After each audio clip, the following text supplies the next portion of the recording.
Pelik kan nama dia kotak hitam. Kenapa dia panggil kotak hitam?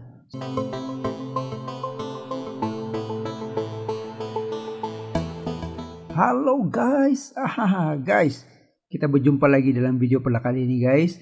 Dan guys, hari ini kita sudah berada di 3.2 yaitu gelagat pengguna. Apa itu gelagat pengguna itu guys? Gelagat pengguna ini lebih kurang macam ini.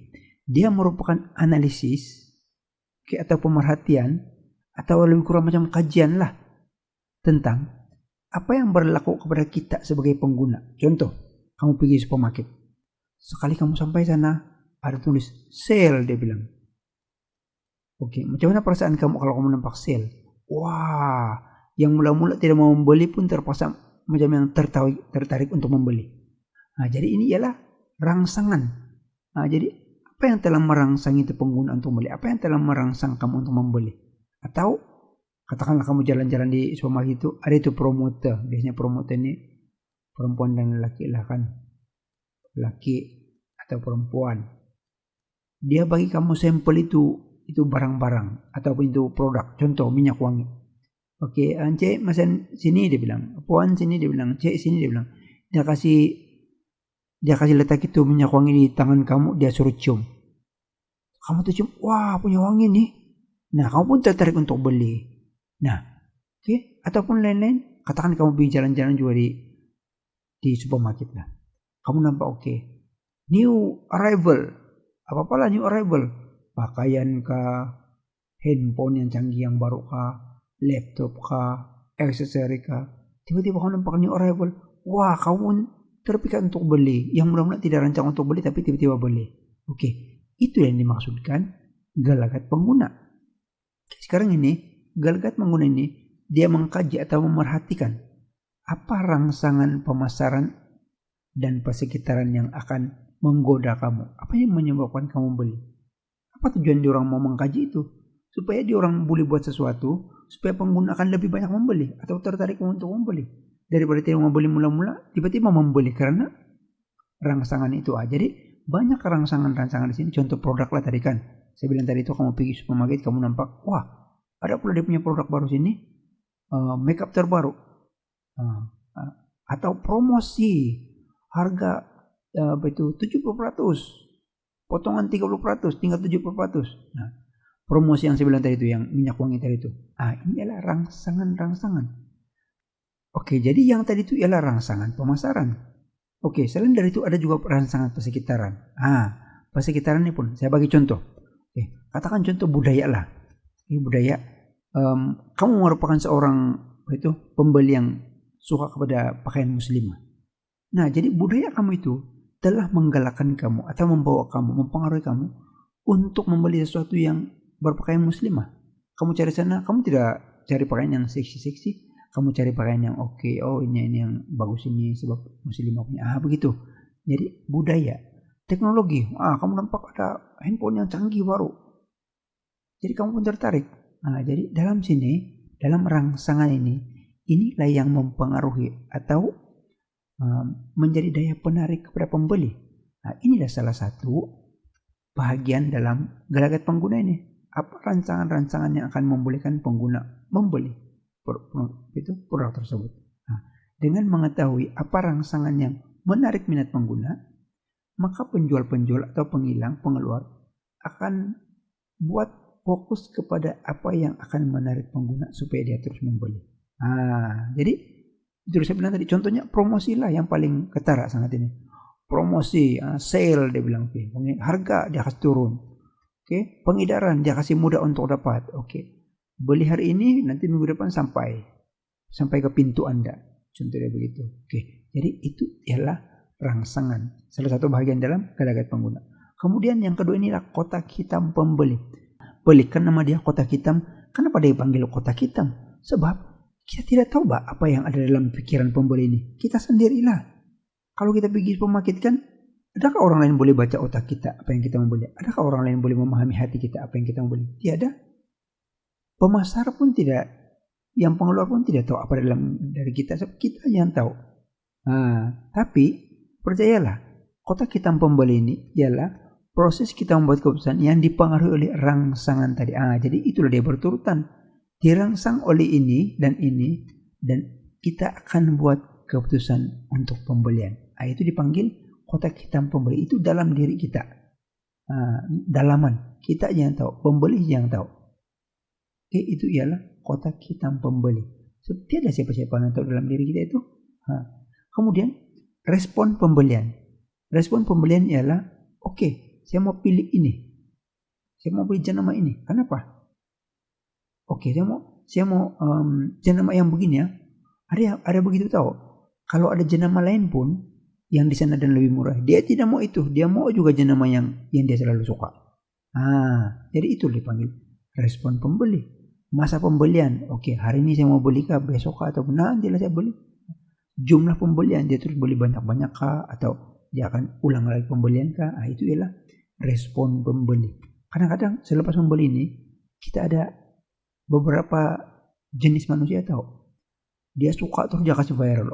Suka ini begini-gini dia bilang. Ada pula yang dia tidak suka, dia kasih viral juga. Jangan beli ini dia bilang.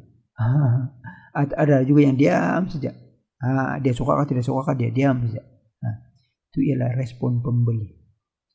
Bagian ini. Jadi ini yang dipanggil model gelagat pengguna. Mari kita tengok lebih detail. Ini ialah model gelagat pengguna. Ada 3 tadi itu. Jadi ada raja itu yang saya tunjukkan tadi itu. Gelagat pengguna merujuk pada proses yang dilalui. Yang saya bilang tadi itu, apa yang ada dalam diri kita sehingga kita buat pembelian. Siapa yang paham? Tiada. Kita aja yang paham.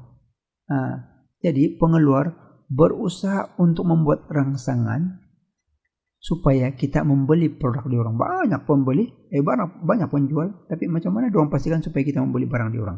Itu dia, rangsangan pemasaran. Lepas kita beli, kita pakai, menggunakan, dan melupuskan barang pembelian. Lepas kita pakai, kita buang kah, kita bagi orang lain kah, itu contoh dia. Jadi gelagat pengguna merujuk kepada 3A, proses yang dilalui oleh pengguna dalam membuat keputusan pembelian, menggunakan dan melupuskan barang yang dibeli. Model gelagat pengguna juga ialah analisis. Sebenarnya tadi itu kan seolah macam kajian tentang faktor-faktor yang mempengaruhi keputusan pembelian. Apa yang membolehkan kita akan terpikat membeli? Adakah warna dia, adakah harga dia, adakah simpel-simpel dia? Begitu. Jadi inilah analisis. Dengan pengeluar mengetahui apa faktor-faktor itu, maka diorang boleh set apa yang memikat kita supaya membeli barang diorang. Itulah sebenarnya kajian ataupun analisis tentang gelagat pengguna ini. Kalau kita lihat sini, yang pertama tadi itu rangsangan pemasaran dan persekitaran. Yang sudah cakap tadi itu, harga dia kasih murah kah, dia bagi promosi meletup kah. Itu satu rangsangan. Yang ini komponen pertama untuk gelagat pengguna ialah rangsangan. Kemudian kita pergi yang kedua, kotak hitam pengguna. Ini yang kita tidak tahu nih. Minda pengguna atau pembeli yang menentukan keputusan. Siapa yang tahu kamu beli? Kamu saja, tapi dipengaruhi oleh yangnya. Itu ialah pemasar tidak dapat mengetahui apa yang dipikirkan oleh pembeli. Adakah orang lain tahu masa kamu pergi kedai di mana-mana? Kamu yang tahu. Dan apa yang menyebabkan kamu tertarik dengan barang itu, dengan produk ini, lebih memilih ini berbanding yang satu lagi. Itu ialah kotak hitam pengguna. Rangsangan pemasaran dan rangsangan persekitaran yang memasuki minda pengguna. Dari atas tadi, kan dari sini tadi itu, yang promosi apa semua itu, dia masuk ke dalam sanubari kita untuk menggugat iman kita. Nampak, boleh. Akan diterjemahkan melalui respon dan gelagat pengguna sama-sama membeli. Jadi beli, kalau suka belilah. Atau mula-mula tidak mau beli, tapi terbeli karena terlalu banyak promosi. Itu kotak hitam pengguna. Dan yang terakhir ialah tindakan pengguna, membeli atau tidak, membuat pilihan jenama dan produk. Saya mau beli ini, saya tidak mau yang tuna, saya mau beli ini. Membuat pilihan penjual atau tawaran diberi oleh penjual. Mana OPPO yang paling bagus? Saya mau begini, kasih tawar lagi harga. Bolehkah kalau begini? Gitu. Membuat keputusan pembelian. Itu ialah tindakan pengguna. Jadi model gelagat pengguna ini ada 3, yaitu rangsangan pemasaran dan persekitaran, kotak hitam pengguna, dan tindakan pengguna. Sekarang ini terdapat faktor-faktor yang mempengaruhi gelagat pengguna. Ini gelagat kita tadi tuh. Apa faktor dia? Oke, memang ada faktor. Kenapa kau beli produk ini? Kenapa kau beli produk ini? Tidak yang itu. Dia masih ada faktor. Yang pertama ialah faktor budaya. Budaya yang merujuk kepada satu set norma-norma sikap. Oke, nah jadi dan kaidah yang membentuk kelakuan manusia. Contoh saya bilang tadi itu, kalau yang keturunan Melayu, oleh karena budaya dia memang sopan santun, budi pekerti dia pun bagus, pakaian pun menutup aurat, jadi dia mesti akan cari pakaian yang tudung, tudung labo, baju kurung labo, macam itu. Nah jadi faktor yang mempengaruhi gelagat pengguna ini adalah faktor budaya. Kalau katakan mungkin orang lain yang katakan orang barat lah, contoh yang suka dengan pakaian yang simple-simple. Durang kan dia yang tidak mau yang tudung-tudung, durang mau yang singkat-singkat. Contoh begitu, atau yang pendek-pendek. Itu. Jadi faktor budaya itu yang pertama. Yang kedua ialah faktor sosial. Merujuk kepada faktor seperti ahli keluarga atau status sosial. Tengok, kalau golongan berada kan biasanya apa barangan yang dorang beli? Yang mahal-mahal lah. Sementara yang kurang berada di tempat yang biasa-biasa. Jadi itu ialah faktor sosial. Jarang orang yang berada tapi makan di kedai tepi jalan. Dia mesti mau pergi berhawa dingin. Itu faktor sosial. Faktor individu terdiri dari faktor demografi. Demografi maksud dia ialah berkaitan dengan manusia, diri seorang. Yaitu umur, pendidikan, bangsa jantina, size keluarga. Contoh, golongan remaja. Kamu nampak ke golongan remaja beli tongkat? Tidak kan? Golongan remaja biasanya akan suka dengan pakaian yang merupakan tren terkini. Sementara itu golongan yang sudah berumur cenderung untuk membeli pakaian mengikut zaman mereka. Diorang tidak suka yang nampak yang zaman-zaman sekarang punya pakaian, dia lebih suka yang lama-lama punya. Itu jadi itu adalah salah satu faktor umur. Itu salah satu daripada faktor individu. Yang seterusnya adalah faktor psikologi atau dalaman. Terus psikologi atau dalaman merujuk kepada faktor motivasi, persepsi, personality, sikap, pembelajaran atau pengalaman terhadap suatu produk. Contoh, seorang yang ingin memandu kereta sambil bergaya akan memotivasikannya untuk membeli kereta sport model terkini. Sebab dia punya personality. Kan, dia mau jaga supaya saya mau gaya begini. Memang dia akan cari kereta yang mewah-mewah. Itu. Jadi faktor psikologi. Dan yang seterusnya ialah faktor situasi. Merujuk kepada faktor masa pembelian, tujuan pembelian, dan cara pembelian. Contohnya, pada musim hujan. Pembeli akan cenderung membeli payung. Walaupun payung bukan untuk hujan saja kan. Tapi biasanya hujan akan memaksa orang untuk membeli payung. Jadi kalau musim hujan, faktor masa pembelian. Kadang-kadang kita tidak mau beli, tidak mau pakai payung, tapi hujan. Kebetulan pula kita perlu berjalan kaki di bawah kawasan yang kena hujan, terpaksa membeli. Itu dipanggil salah satu daripada faktor keadaan atau situasi. Kemudian faktor yang terakhir ialah faktor campuran pemasaran. Apa itu campuran pemasaran? Campuran pemasaran ada 4. Produk, harga, pengedaran, promosi. Ini yang macam saya bilang tadi tuh. Kalau produk datang yang baru, canggih, lebih canggih daripada yang kamu ada handphone sekarang. Kamu terpikat sudah untuk beli. Dia ada kamera, dia ada 5 kamera, dia ada 10 kamera. Mula-mula tidak ada kamera kan handphone ini. Datang 1 kamera, datang 2 kamera. Sekarang datang 4 kamera. Datang iPhone berapa? 13. Produk. Jadi macam yang kamu terpikat, terbawa-bawa untuk beli. Harga. Kalau dulu harga dia begini, pasukannya kasih kurang harga. Jadi kamu, murah sudah, mari kita pergi beli. Pengedaran, senang untuk mau dapat. Order saja terus datang pergi rumah melalui kurir. Itu pun kalau katakanlah kamu mau beli barang, tapi ambil sendiri di satu tempat yang jauh, itu tidak menggalakkan kamu beli. Jadi kalau katakan boleh hantar dekat tempat sendiri, ada COD datang ke rumah, itu akan memberikan kamu minat untuk membeli. Promosi ini promosi lah. Dia kasih kurang harga lah, dia kasih free gift lah, itu inilah. Itu. Jadi campuran pemasaran ini pun juga sangat-sangat mempengaruhi keputusan kita untuk membeli suatu produk.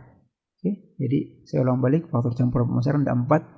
P produk, P price harga, P pengedaran, P promosi, 4 P. Oke, contohnya pengguna-pengguna yang terdorong untuk keluar berbelanja pada musim jualan murah. Nah, itu bagian promosi lah itu. Nah, 50% potongan, 70% potongan, orang pun berebut-rebut. Nah, kan? Oke, jadi kita akan pergi nanti, tapi dalam kelas akan datang. Hari ini kita cukup untuk sini saja 3.21 ini. Oke, yaitu gelagat pengguna. Oke, dia raja. Ini raja dia rangsangan, kotak hitam pembeli dan respon pembeli. Kemudian dia ada, yaitu yang ini tadi tuh, 3. Rangsangan, kotak hitam, dan tindakan pengguna. Oke. Dan faktor-faktor yang mempengaruhi gelagat pengguna. Nah, oke guys. Kita sudah habis 3.2.1 hari ini. Oke. Ingat tadi itu gelagat pengguna, dia ada 3 komponen dan ada faktor-faktor yang mempengaruhi. Nanti kelas akan datang kita akan sambung lagi ini, dan ini, yaitu jenis-jenis keputusan pembelian. Jadi bye-bye saat ini. Semoga berjumpa dalam kelas yang datang. Oke, jangan lupa belajar, jangan lupa ulang kaji, ingat fakta dan huraian. Semoga sehat sentiasa dan selalu rajin untuk ulang kaji untuk pemeriksaan. Bye-bye. Peace.